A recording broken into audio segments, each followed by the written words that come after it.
Selamat pagi semuanya. Sebelumnya, perkenalkan, nama saya Graciela Angeli dengan NIM 120200186 dari Program Studi Perencanaan dan Kota, kelas RD.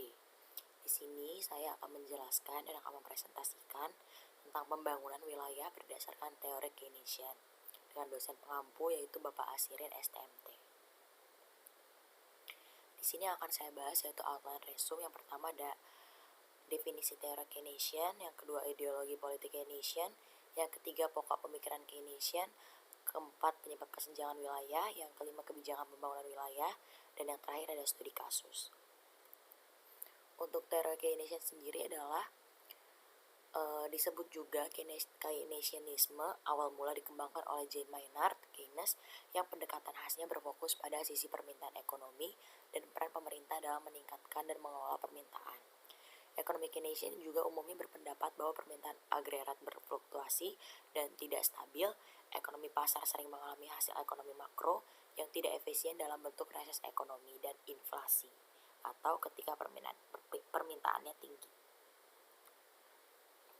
Lalu di sini ada ideologi politik Keynesian, di mana interferensi pemerintah adalah tindakan pengaturan yang diambil oleh pemerintah yang berupaya mempengaruhi keputusan yang dibuat oleh individu, kelompok, dan organisasi tentang masalah sosial dan ekonomi, atau dengan kata lain setiap tindakan yang dilakukan oleh pemerintah yang mempengaruhi pasar dengan tujuan mengubah keseimbangan atau hasil dari mekanisme pasar bebas.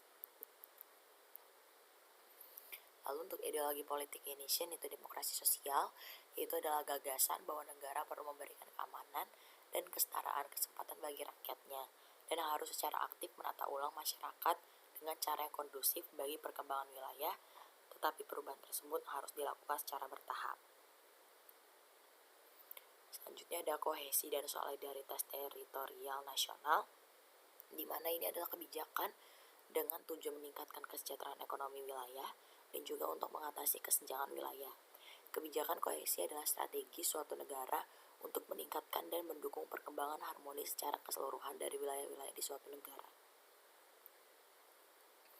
Lalu di sini ada pokok-pokok pemikiran Keynesian. Yang pertama ada teori basis ekspor, di mana ini menekankan pada sisi permintaan, yang mana artinya perbedaan pertumbuhan wilayah ditentukan oleh perbedaan wilayah dalam pertumbuhan ekspor barang dan jasa yang dijual di luar wilayah dan atau luar negeri. Lalu yang kedua, teori sirkular dan kausal kumulatif mineral. Ini di mana akar konsep teori ini saat ia mengkaji tentang evolusi kelembagaan, di mana konsep ini tuh konteks pertumbuhan wilayahnya itu menerapkan konsep terkait peran manufaktur dalam pertumbuhan kapitalis.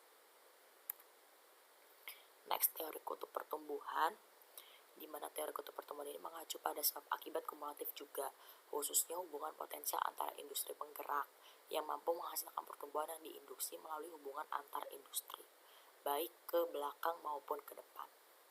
Lalu yang keempat, penyebab kesenjangan wilayah. Teori Keynesian berpandangan bahwa penyebab kesenjangan wilayah antara lain deregulasi atau liberalisasi pasar, masalah lemahnya ekonomi secara struktural, rendahnya investasi, terjadinya pengurasan modal menuju wilayah yang lebih maju, partisipasi pemerintah yang tidak memadai dalam pembangunan wilayah. Lalu di sini ada penyebab kesenjangan wilayah. Teori Keynesian ini berpandangan bahwa penyebab ini antara lain adanya masalah seperti lemahnya ekonomi secara struktural, rendahnya investasi, terjadi pengurasan modal menuju wilayah yang lebih maju, dan partisipasi pemerintah yang tidak memadai dalam pembangunan wilayah. Lalu untuk kebijakan pembangunan wilayah tersebut, seperti kebijakan itu bantuan untuk wilayah secara ekstensif, bantuan wilayahnya itu berupa uang yang diberikan oleh pemerintah untuk membantu wilayah yang mengalami masalah ekonomi.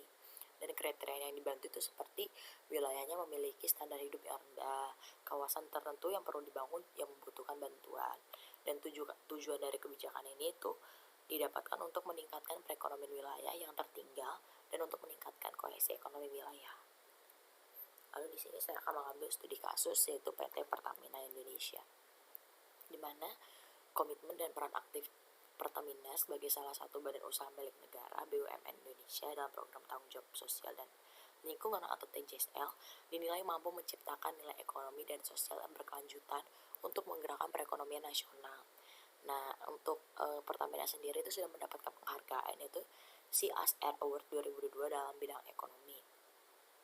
Lalu untuk mewujudkan UMKM naik kelas, Pertamina juga terus mendukung UMKM binaannya untuk meningkatkan skala usahanya dengan berbagai program pembinaan UMKM akademis seperti memberikan akses permodalan, pelatihan, bantuan, sertifikasi, dan perluasan pemasaran sehingga terwujudnya UMKM naik kelas yang tangguh dan mandiri, sekaligus memberikan multiplier efek bagi perekonomian Indonesia.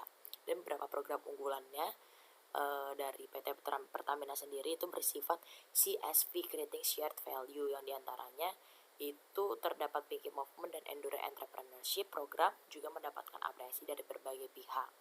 Dan dari Pertamina sendiri dinilai mampu mengintegrasikan isu dan tantangan sosial ke dalam penciptaan nilai ekonomi, diantaranya turut serta memfasilitasi upaya pemberdayaan UMKM yang sejalan dengan bisnis dan operasi perusahaan.